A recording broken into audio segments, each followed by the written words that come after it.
Max, we are joined now, as we are every Wednesday, by the Texas High School Football Hall of Famer, my partner in crime on Friday nights on Fox Sports Southwest. It is the great Craig Way. Craigers, how you doing? I reside in a city of panic right now. So you know, that's all about the panic. That's actually a great place to start, because we recorded something yesterday for TexasFootball.com about the level of panic for Baylor and A&M in Texas, and I want to get your opinion on it. Where should the level of panic be for Texas fans after their 51-41 loss to Maryland in the opener?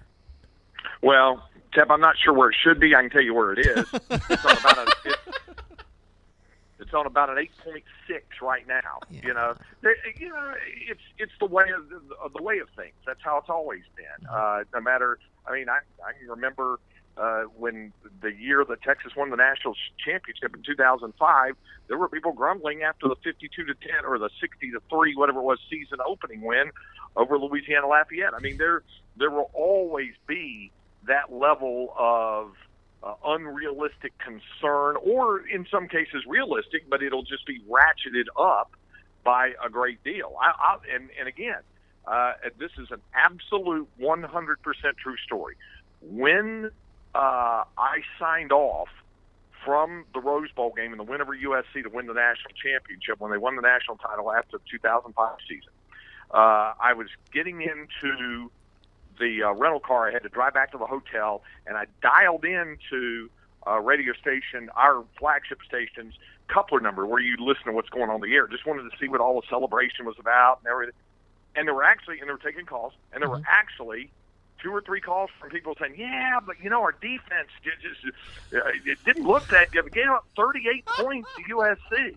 They just won the national championship, and that happened." So that convinced me right then and there that no matter if there can be that level of concern / displeasure after winning a national title, you know what it's going to be like after losing a season opener when that was kind of ballyhooed going into a brand new era, and that's what it's been around here this week. The last time I saw you, Craigers, was I think 3:15 in the morning on Saturday morning after we got off the air on High School Scoreboard Live. I want to get your impressions about the football days in Texas. I know that the UIL kind of put their neck out there and said, all right, we're going to let you guys broadcast these 2 games on Fox Sports Southwest. The people that I've talked to around Fox and the UIL and the Texas High School Coaches Association have all had glowing reviews of it. I'm interested from your perspective as somebody who is involved not only calling the Judson game, Judson Lake Travis game, but also doing scoreboard and just being involved in Texas football days. Of your thoughts on what was the extravaganza. The original way that I described it, and some of this is just me being jaded me for all the years of covering it. The original way that I described it to people was shockingly, amazingly, very well that it went. So then the cynic would say, well, why would you say shockingly? Why would you say amazing? Because, and again, it was the overarching concern for me, worried about all kinds of things, and I'm not even the guys in charge. I mean, that's Jason Walsh and Steve Simpson and all of the producers who were involved with all of this. But as a guy on the periphery and then involved in the play-by-play side and the show, all I allowed myself to think was, man, there's a lot of moving parts. Something's bound to not go right. Well, almost nothing went wrong. That was the weird thing. I mean, other than maybe the margins of the games, and nobody has any control over them, obviously, other than the teams that are playing it to make it a little more compelling games. And the Judson Lake Travis game was pretty compelling for the better part of 3 quarters. But other than that, almost everything went amazingly according to hope and plan, and that was the biggest impression I came away with it. The reporters were there, and they were able to get the shots in from them from all the places. It reminded me of how you have, say, coverage of a Super Bowl by one of the networks, and they've got reporters covering it, so many different things, or NCAA basketball tournament on that first Thursday and Friday, where you got stuff going on at 8 different sites for 2 consecutive days, and it all went amazingly well. And then I got to thinking about it, and I thought, the reason it was we had really, really good people involved in those critical positions of where all that stuff gets switched and called and directed and produced, and that's why it went so very well. So, yeah, I came away very, very impressed. It's Craig Way, the Texas High School Football Hall of Famer, joining us here on Texas Football Today. Get involved in the conversation, hashtag TF Today. Overall, what I really like about doing the scoreboard show on Friday nights is that even with everything kind of going crazy during the night, doing that show always gives me kind of a feel for what the big stories of the night were. And in a lot of respects, I know you and I have kind of reacted in real time to what's going on the show. Overall, what are maybe the one or two things that are going to stand out to you the most about what we learned or what we still don't know coming out of week one?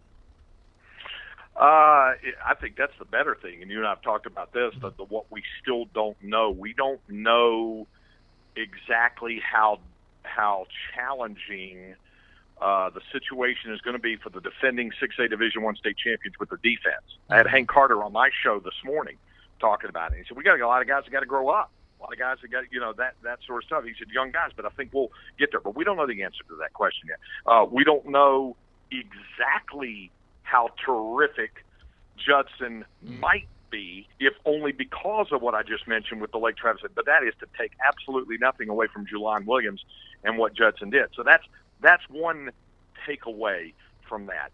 The other takeaway out of the entirety of the weekend, and I think you made reference to this the other day, is there's this whole shadow over on the eastern side of the state, the whole Gulf. And we don't know who's going to be really, really good. We think we might know because of all of our preseason stuff, but most of the rest of the state's already played a game. And then most along that area has not played a game.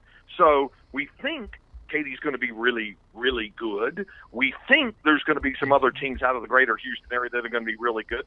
But there's always that kind of unknown, and I guarantee you, and folks had far bigger fish to fry, far more important concerns down there than football games. But that's been said, and will continue to be said, and it's absolutely true 100% of the time, every time that it's said. That said, when these schools go back to work, and when these football teams go back to preparing to play games, there's going to be that little bit of angst because they haven't played a game yet, and how will they respond, especially given the lifestyle effects that have happened as a result of the hurricane. And that's what we don't know yet, how it will affect what these programs are going to be doing coming out of all this. I mentioned on Twitter yesterday that I think that this is a very odd week of matchups across the state in large respect because a lot of the best games, a lot of the real marquee games were down in Houston. We're going to have Manville and North Shore, which is now off. We're going to have Katy and Klein College. That is now off. A number of other big games down in the Houston area that are not happening. But when you look across the spectrum, I know there's a couple of big ones. I'm really excited about Yoakum and Cuero. There's a few in the DFW Metroplex, a few out west that I'm excited about. Are there maybe one or two games that you are particularly interested in that you think could give us a feel, if not just for those teams, maybe for even what the landscape of Texas high school football is going to look like in 2017? Well, see, and that's just it, Seth. Just like you said, you named the ones that still aren't going to happen. And I think that's where we're kind of still standing back and looking at it and going, is the inactivity, if nothing else, going to make these teams perform differently when they come back, let alone how the lives of the student athletes have been affected. That certainly comes out. And the games that you mentioned, the Yoakum Cuero, certainly it's going to come to mind. I think it's going to make us feel good. You said it well on the show last week where you said, high school football is going to be a healing partner, a bit of a salve, all of that sort of stuff, to help people try to recover a sense of normalcy. That is absolutely true. So in that vein, seeing a couple of those matchups is going to make folks just feel better going, maybe we're getting one step closer. There's still a lot of people hurting out there, and there's still a lot of need out there, and there's still games that aren't being played yet because there are more important things going on here. But even one step in that direction is a positive step. I gotta close this out by making you talk about Oklahoma, and my cohort over here, Max, has no use for the University of Oklahoma. I'm just gonna take off now. He's on record. With you guys.